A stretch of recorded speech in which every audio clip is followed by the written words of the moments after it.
When driven by Corporal Al Hernandez, had problems with the electrical system in his car, and I went to give him a hand. What happened? I don't know. She just died on me. You got cables?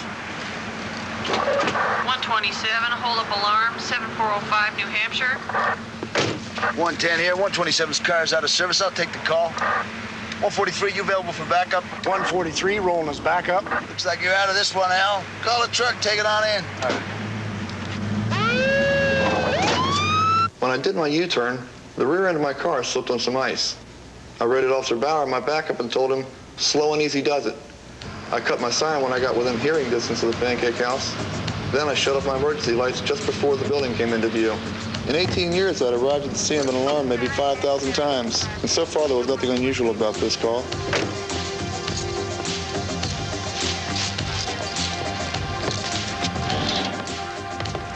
Hurry, hurry, he's inside. The robber? No, there's no robber. Hurry, please. He's very disorderly. There's no robber? I had no choice. I had to ring the alarm. Hurry, please. He's making a heck of a racket in there. Hey. Is this guy armed? Look, I don't know. Please, my restaurant. I couldn't see anyone from where I was standing, and I didn't hear anything either. But I knew there was only one way I was going to be able to get any more information.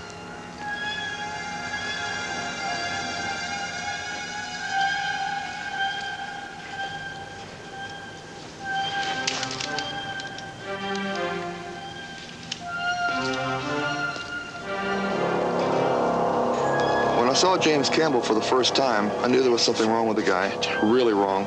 I couldn't tell if he was on drugs or if he'd just lost it completely. I'd encountered both types, and none had ever turned violent. I was a little concerned because he was so big.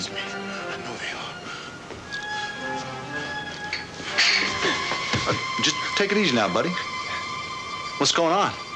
Drunks you can work by just sweeping their legs, and down they go. But sweeping this guy would be like trying to sweep a tree. Look, my name's Bob. What's yours? The only way I was going to get him into a pair of cuffs was to talk him into them. Look, I know you're upset about something, but I just want to talk, that's all. I've told you my name. Why don't you tell me yours? I ain't telling you nothing. I need a new bottle of ketchup, man. More ketchup, that's all. I got an idea. Why don't you and me get out of here and go talk? No, man, no! Okay, fine. We'll talk right here. Sure would help if I knew who I was talking to. James! Good. That's good. James, you're by yourself? I had a fight with my girl. She ran in here. I came looking for her. That's all. Okay. Okay, now, James. We got a problem here, right? But I think we can work it out, you know? I have this friend. He talked to people. Now, why don't you just put that bottle of ketchup down? No! It wasn't how I'd hoped to disarm him, but at least he no longer had the bottle. Now I had to think of some way to settle him down. You're a cop, man. A cop. Stay away from me now. Listen to me now, James. I'm not going to take you in. You a damn lie. I wasn't lying. I wasn't going to take him to jail. I wanted to commit him for a psychiatric examination. He would be off the street, unable to hurt anyone, and he'd be in the right place to get help. I have this buddy. And he can help you. He's not going to hurt me. No, nobody's going to hurt you.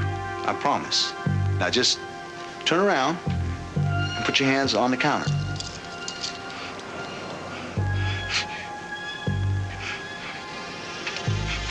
Now, in a short drive, we can get down there. I'm going to take a little while, and we can talk to the buddy here. Now, just put your hand behind your back, Jay. The chief tells me I got to put handcuffs on anyone who rides in my car. There are regulations. They're a pain, I know. I'm sorry, but I got to follow them. Now, come on. Doing good now. Doing real good. That's good, James. That's good now. Now, just give me the other hand now, and we can get out of here. Yeah, that's good. You're doing good. That's good, James. Now, just turn around. Come on. He was stronger than I thought, but I hoped I could drive him to the floor. Well, my feet were wet from the snow outside, and they slid out from under me. This gave him a couple of precious seconds. I don't know how many times he hit me, but every time he did, I could feel my skull bulge some more. My brain said squeeze, but my trigger finger wouldn't respond. It was paralyzed. He just reached down and pried the gun from my hand. It was like taking candy from a baby. I stayed on my stomach because I figured I could do more than I could on my back. I used to wrestle, and your back is the one place you don't want to be.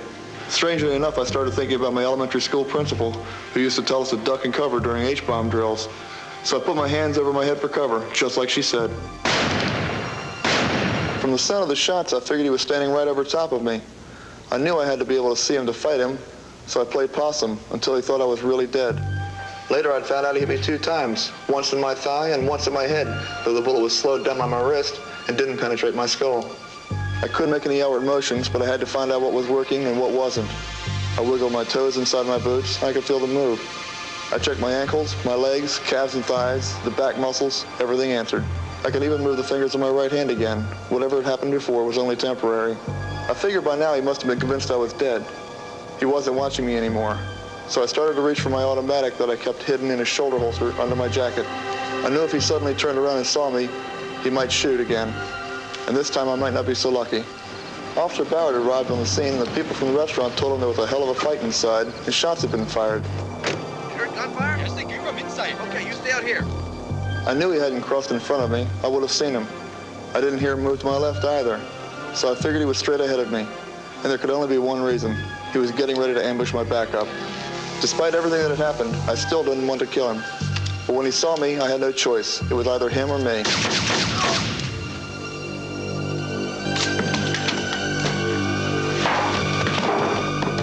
I was having a hard time keeping conscious now. Everything kept fogging up on me. I'd heard stories about people falling asleep after being hit on the head and never waking up. So I decided I wasn't going to be one of them. I just kept focusing on Campbell. Sarge? Where's he at? He's right here, on the end of my gun. At first, it bothered me that I didn't feel any regret about killing James Campbell. So I talked to the department chaplain, Father Sal, about it. He said it wasn't really me that did the killing. It was my training. It just took over. That and my will to survive kept me going. Without them, the whole thing might have ended differently. Take my gun, Power. It's loaded. I've thought about what happened 3 or 4 times a day, every day since it happened. And there's nothing I could have done differently. The only thing I regret is that because of what happened, I'm no longer a police officer. I miss the work, the challenge of the investigations, and the camaraderie I had with all my fellow officers. I don't know. For 18 years, it was the only job I knew. But life has changed for me now, and I miss being a cop every single day. Top Cops is brought to you in part by Pringles.